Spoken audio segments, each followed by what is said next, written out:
Hey folks, thought I would start today's notes with a little bit of a demo.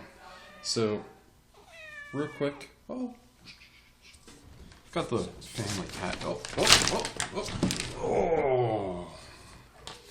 yeah. Let's pause this. Okay, so grab the cat again. I'm gonna leave the blooper in just for the fun of it. Anyways, I am now, not that you can see, rubbing a PVC pipe on my cat. Now this is going to charge both the cat and the PVC pipe, but the cat will be fine. Now, what you can see is when I hold it over these little teeny pieces of paper, definitely affecting those little tiny pieces of paper. Oop, oop. And we've got a couple different things going on here. So, okay. The cat can go. Oof. Mommy! Okay. So, first off, we need to understand what just happened if we really want to understand what's going on. So, the PVC pipe is going to have negative charges on it because it basically ripped electrons off my cat. But I don't think that's why the cat was upset. Now, with this negative charge, what happens to these little tiny pieces of paper is, well, negative charges repel, right? So it pushes electrons away from it on one side of the piece of paper, and then on the other side, it's going to, that didn't work. Nothing. So, since we have electrons pushed to one side, on the other side, we're going to have positive charges left. So, then, since the positive charges are closer than the negative charges are, that's going to attract the whole piece of paper up to the pipe. So we've got a negative pipe here, positive charges here, and it's this negative charge here on the pipe that makes the charges separate here. Now, that's pretty much charging by induction, which is something we talked about last time. But you should understand what's going on here if you're going to... Oh my goodness, my kids are playing with the cat for like the first time in like 2 weeks. Just because I had to touch the cat. Anyways, so then the other thing that's going on here is these are affecting each other over a distance. And that was one thing that, forces acting over a distance. It's not the normal way that forces act, right? Most of the forces we talk about are contact forces. So if I want to affect this piece of paper, I got to push it. Well, electricity or electrostatic force is not going to be a contact force. It's going to be a non-contact force. So that brings us to Coulomb's law. So, Coulomb's law. Basically, Coulomb comes around and he wants to understand the force between two charged objects. And he knows that the electrostatic force between two charged objects is a non-contact force, pretty much for the same reason that we do here. Really what he would have is some charged pith spheres. If they were both positively charged, they would repel. If they were oppositely charged, they're going to attract each other, but that force acts over a distance. So, Coulomb's time, they only knew one other non-contact force, and that's gravity. So basically what Coulomb does is he says, hey, let's use Newton's law of gravitation as a starting point to model what's going on here. So it's been a while, let's talk about Newton's law of gravitation. So Newton's law of gravitation, the gravitational force, is this negative sign here, tells me that it attracts, right? It always reduces the distance between the two objects. The R value is going to decrease as time goes on. We've got the gravitational constant. And once again, this gravitational constant was not something that Newton knew off the top of his head. Like, he didn't just go like, oh, and the gravitational constant is going to be equal to 6.67 times 10 to the negative 11th. Newton died without knowing what this gravitational constant was. It wasn't measured until Cavendish's time. Well, until Cavendish came around and measured it. Then we've got mass 1, mass 2, over the distance between the two objects squared. Usually we write an r because when we think of gravitational force, this r is going to be the orbital radius. So let's talk about what that means for the electrostatic force. So for the electrostatic force, we don't have masses, right? We're going to have something else entirely. It's going to be charge. So Coulomb goes, well, what if we do charge 1 times charge 2? Now, charge 1, charge 2, and then over r squared. We don't have the negative out in front because the negative is going to come from one of the charges. So if either one of these charges is negative and one's positive, then we're going to get a total negative, which means we'd have an attractive force. If they're both positive, positive times a positive yields a positive, we'd get a repulsive force. If it's negative times a negative, we'd get a positive, and we'd get a repulsive force again. And then Coulomb goes, well, we're also going to need another constant here, and that's going to be a lowercase k. Now, I don't know what's up with these guys and making constants lowercase k's. We've got Hooke's law has a k for the spring constant. We've got Kepler's constant k, and now we've got k, the electrostatic constant.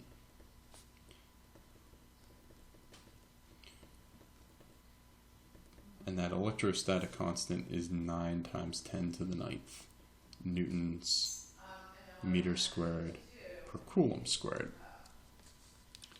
Now,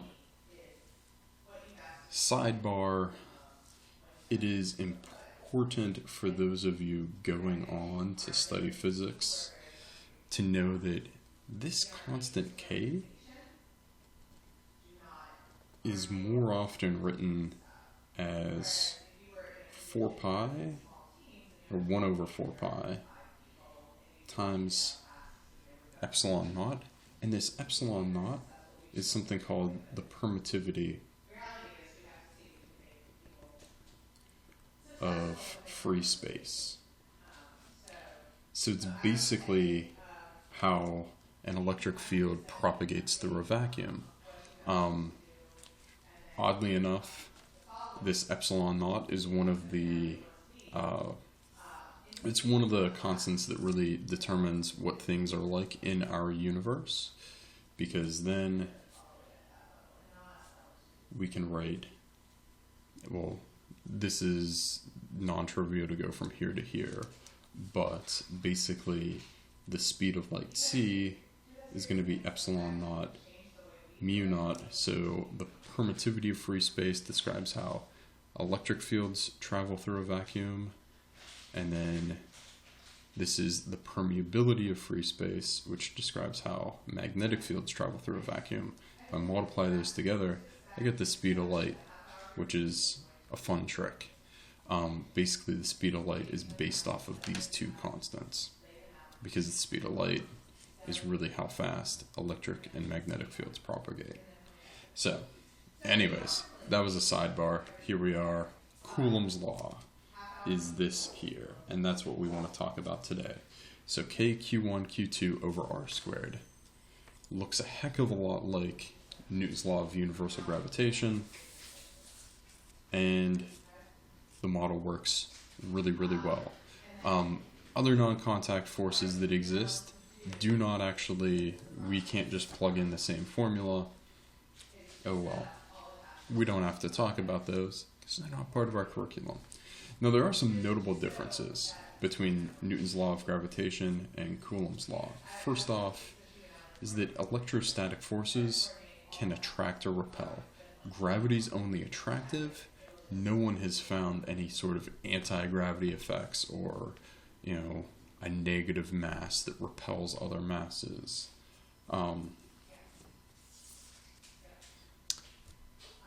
Good luck finding a negative mass anytime soon. The electrostatic force is also many orders of, and this many is underlined, not crossed out. Did a bad job with that. Many orders of magnitude larger than gravitation. So, and the reason for that is this is 9 times 10 to the 9th. This is 6.67 times 10 to the negative 11th. So basically, it's almost 20 orders of magnitude bigger. If I have two 1 kilogram masses, each one of them with 1 coulomb of charge, they'll attract each other with about 10 to the 20th times more force due to the electrostatic effect than due to any gravitational effects. Now, the last thing is that most objects have a neutral charge. Now, the fact that they have a neutral charge is because of these two things, right? So, opposite charges attract, yeah? And this electrostatic attraction is huge compared to gravitation. So these come together and make most objects neutrally charged. It's really, really, really hard to have large amounts of excess charge that stick around for any long period of time. So I just rubbed this PVC pipe on my cat, and if I do the same thing, it doesn't work anymore. Well, why doesn't it work? Because the PVC pipe has attracted other charges, notably the humidity in the air, to it and canceled it out. It's neutralized now. It's really hard for me to keep things charged, especially on a wet, humid day like today is. So, that's what you need to know about Coulomb's law. Now, here's what Giancoli is going to be asking you, and this is a pretty common thing. If you end up taking physics in college, you probably have a question like this. And it's sticking charges on the edges of a square or edges of a triangle or whatever. So basically the problem goes something like this for uniform charges. And I'm just doing uniform to make it easy. Q equals 2 microcoulombs. Now, a lot of times we're going to use micro or nano coulombs because a whole coulomb of charge is an extreme amount of charge, and they're very, very rare. Fixed to the vertices of a rigid square, boop, boop, boop, drawn here. What is the net force acting on charge A? Well, what forces would be acting on A? So, basically, acting on A, we're going to have 3 different charges. We're going to have the charge acting on A from B. We would have the force acting on A from C. And we would have the force acting on A from D. Now, there's other forces that are going to be acting, so, B would be feeling the same force from A and from C and from D, but we only care about the net force acting on A. Now, here's the other thing. When we draw this out, so if these are all positive, they're going to be repulsive forces, so they're going to be pointing away. So the force from B is going to be pointing that way. The force from C is going to be pointing up like that, right? And then the force from D should be pointed at a 45-degree angle. Now, here's the thing. Real quick, I didn't make any attempt to draw these to scale. Since D's further away, we should find a smaller force here. But we've got basically components, right? We've got to add up our components. So A to B is entirely in the x direction. So we can just write this one out as being equal to K Q1 or QA QB over R squared. So that would be equal to 9 times 10 to the 9th times 2 times 10 to the negative 6 times 2 times 10 to the negative 6th again, because all our charges are 2 microcoulombs. Since this is 8 centimeters, we can write that as 8 times 10 to the negative 2, and we got to square that, right? Now, when we work that out, that's going to be equal to 9 times 2 is 18 times 2 is 36. 8 squared 64. That's nice. And then figuring out what the magnitude would be, we've got 10 to the 9th, so we're just going to add up all the 10 to the whatever the exponent is. So we've got 10 to the 9th minus 6 is 10 to the 3rd, 10 to the negative 3rd, minus 10 to the negative 4th, so that would be times 10 to the 1st, if we really felt compelled to do that. So 36 divided by 64 is a half times 10. That gets you 5 newtons. That's pleasant. Love it when a plan comes together. Anyways, so this is going to be 5 newtons in the x direction. You know what? Since these are the same distance away, this is going to be equal to 5 newtons in the y direction. I'm not going to go through it again, because if you really want to, you can just back up like a minute and replay all that. To figure out what D is, we got to figure out the distance from here to here. And you guys know what the distance from there to there is. That is going to be 8 squared plus 8 squared square root. So the square root of 128. So that's 11.3 centimeters. So, oop, I'm using the wrong color. So, K, QA, QD over R squared. That's going to be 9 times 10 to the 9th times 2 times 10 to the negative 6 times 2 times 10 to the negative 6th all over 11.3 times 10 to the negative 2 squared. Now,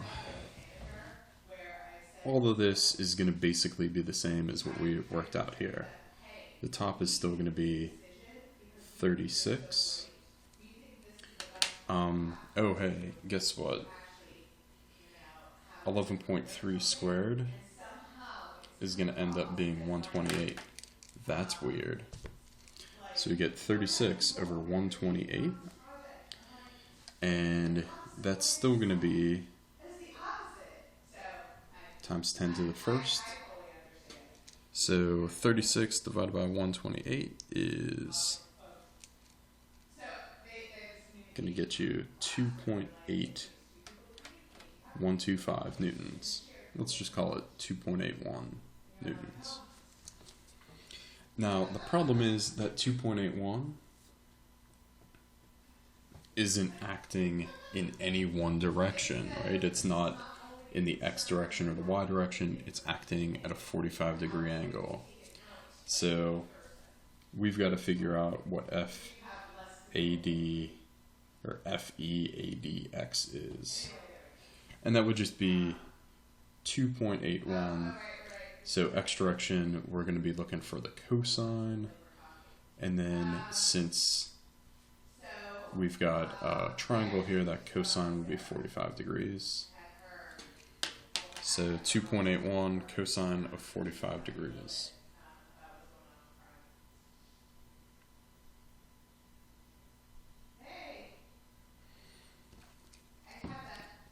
And that's just about 2 newtons. Now, since it's cosine of 45 degrees, we also know FADY is going to be 2.81 sine of 45 degrees, which is just going to get us another 2 newtons. So, now we know in the x direction, we've got basically 7 newtons going this way, total. Then we've got 7 newtons going up, total. So then, to figure out what the net force is, so F net is going to be F net in the x direction squared plus sorry, the dog just discovered that we have neighbors. So 7 squared plus 7 squared square root. So that's going to be the square root of 98, which should be pretty ding-dang close to coming out 10. So you're going to get 9.899. Whatever. If you have problems with me writing 9.899, you can send an email. Or hey, if you've made it this far, just send an email, say hey. And then the angle that this is going to act at would be at 45 degrees because we've got everything equal here. Now, if we didn't have uniform charges, it's going to be a little bit harder, but it's not going to be too hard for you to do. Okay, there we are. That's Coulomb's law, and then how to work a pretty meaty Coulomb's law problem. Catch you on the flippity dip.